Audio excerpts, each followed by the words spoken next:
Yes and glory YouTube channel के online platform पे एक बार फिर से आपका हार्दिक स्वागत एवं अभिनंदन है। बीएड सेकेंड ईयर परीक्षा की तैयारी के क्रम में प्रथम प्रश्न पत्र में आज हम चर्चा करेंगे संप्रेषण के प्रकार के बारे में। संप्रेषण क्या होता है इसके बारे में पहले ही चर्चा किया जा चुका है। तो संप्रेषण का मतलब विचारों का आदान प्रदान होता है। पहले जमाने में संप्रेषण माना जाता था कि हम अपनी बात किसी के सामने कह दें, अगला चाहे समझे या ना समझे तो उसको संप्रेषण कहा जाता था। लेकिन आज आधुनिक काल में संप्रेषण तभी माना जाएगा जब हम जिस उद्देश्य को लेकर अपनी बात अगले के सामने रख रहे हैं, अगर वह समझ पा रहा है तो संप्रेषण माना जाएगा, अन्यथा संप्रेषण नहीं माना जाएगा। संप्रेषण मुख्य रूप से दो प्रकार के होते हैं, शाब्दिक संप्रेषण और अशाब्दिक संप्रेषण। शाब्दिक संप्रेषण में भी दो प्रकार हैं, एक शाब्दिक एक मौखिक होता है और एक लिखित होता है। मौखिक का मतलब कि मुंह से बोल करके जो बातें कही जाती हैं वो मौखिक हो गया। लिखित का मतलब कि जब हम लिख करके कोई बात अपनी प्रकट करते हैं, किसी के सामने अपने विचारों को रखते हैं तो लिखित संप्रेषण हो गया। अशाब्दिक संप्रेषण में कुल 5 प्रकार के संप्रेषण शामिल होते हैं। पहला है ध्वनि संकेत। ध्वनि संकेत में क्या आता है, जब देखते हैं आपकी यातायात का जो यातायात निरीक्षक जो होता है वह चौराहे पर खड़ा होकर के जब सीटी मारता है तो उस सीटी मारने की आवाज़ जब लोगों के कान तक पहुंचती है तो वह समझ जाते हैं कि वह कहना क्या चाह रहा है। जो यातायात निरीक्षक है वह कहना क्या चाह रहा है, वह क्या समझाना चाह रहा है, उस सीटी की आवाज़ से ही सामने आ जाती है। उसमें कोई शब्द नहीं होते, वो केवल एक ध्वनि होती है एक प्रकार की, और ध्वनि से ही समझ में आ जाता है कि वह क्या कह रहा है। तो यह एक ध्वनि संकेत हो गया।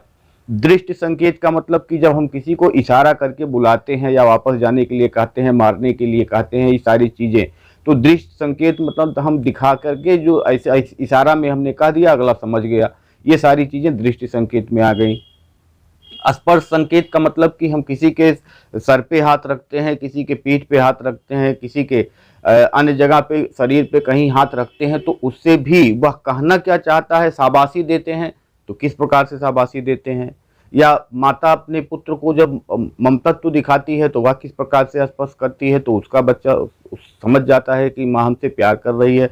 तो ये जो स्पर्श संकेत है ये तीसरा प्रकार है अशाब्दिक में। उसके बाद गंध से सूंघ करके हम जान जाते हैं बहुत सारी स्थितियां, और फिर स्वाद लेकर के। तो ये अशाब्दिक संप्रेषण था। उसके बाद संप्रेषण के प्रकारों के अन्य वर्गीकरण, ये तो एक प्रकार का वर्गीकरण ये था।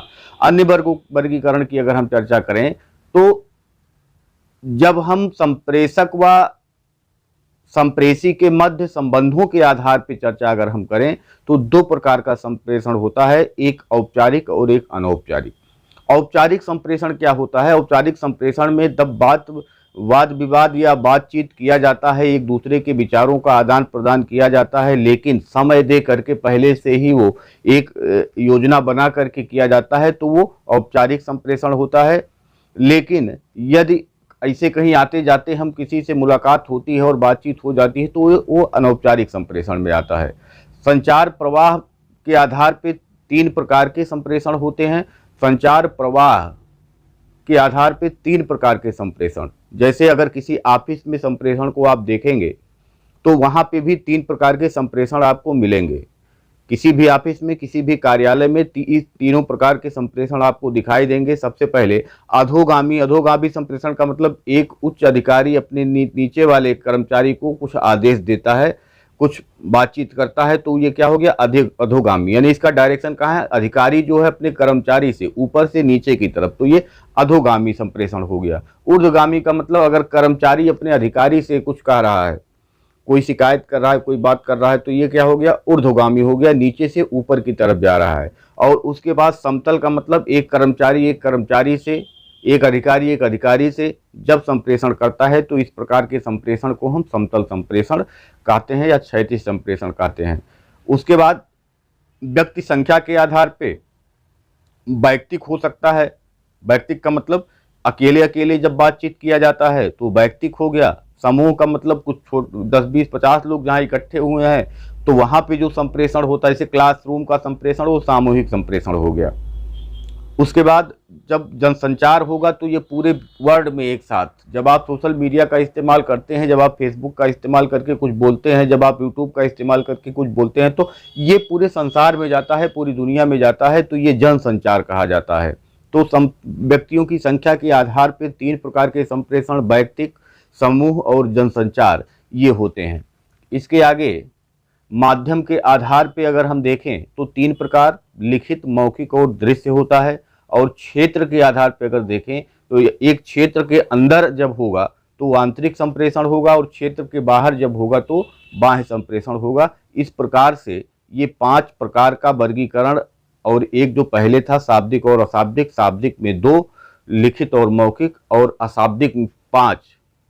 उसको आप ध्वनि संकेत, स्पर्श संकेत, वाणी संकेत, उसके बाद स्वाद और गंध, ये याद रखिएगा। तो अगर प्रकार आएगा तो इस प्रकार से आप इसको वर्णन कर सकते हैं।